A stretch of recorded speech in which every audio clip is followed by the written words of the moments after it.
14 number question को solve करते हैं, देखते हैं क्या इसमें। Without actually calculating the cubes find the values of each of the following. तो नीचे जो नंबर्स दिए हुए हैं इनका क्यूब फाइंड करना है बिना कैलकुलेशन के। कैसे फाइंड करेंगे देखिए।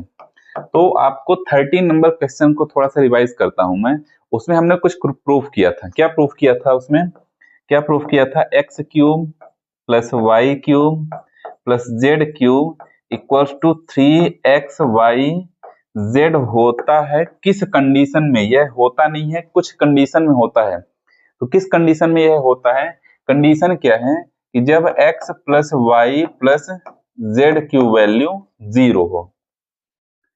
यदि x plus y plus z की वैल्यू 0 है तो x cube plus y cube plus z cube equals to 3xyz होता है।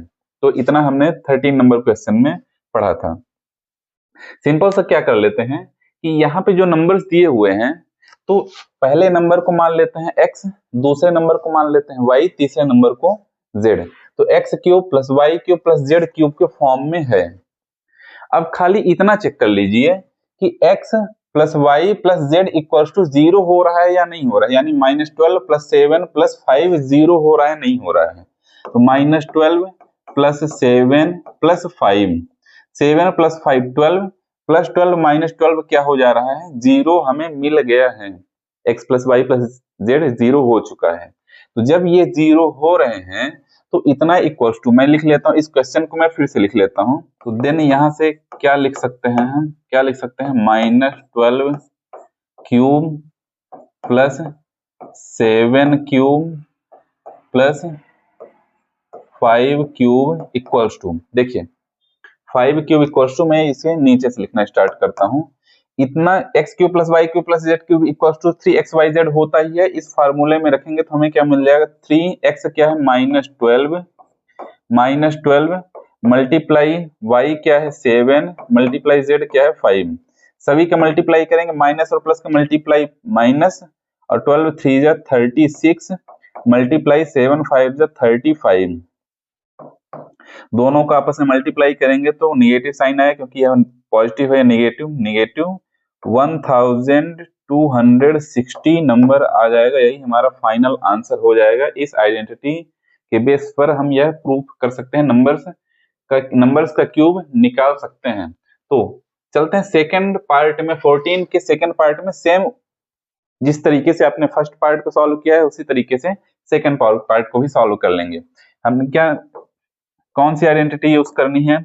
X cube plus y cube plus z cube equals to क्या होता है? 3xyz होता है। किस कंडीशन में होता है? किस कंडीशन में होता है? किस कंडीशन में होता है? जब x plus y plus z equals to 0 हो। तो मान लेते हैं हम कि x क्या है? 28, y क्या है? -15 और z क्या है?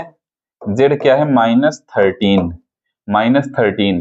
तो इसे जब आप सॉल्व करेंगे तो कितना नंबर आ जाएगा? 28, मैं लिख ही देता हूं, 28 -15 -13।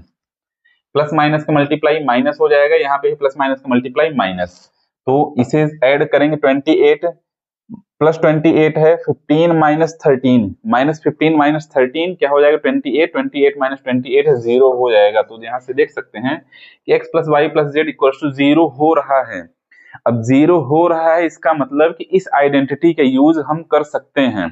कैसे कर सकते हैं? तो मैं फिर से क्वेश्चन को लिखूंगा। क्या लिखूंगा? 28 cube plus minus 15 cube plus minus 13 cube.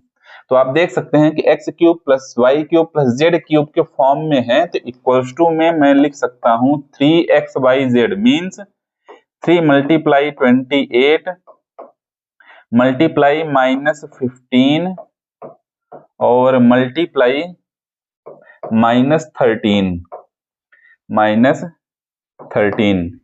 तो 3 का मल्टीप्लाई 28 में करेंगे तो हमारे पास आ जाएगा 84।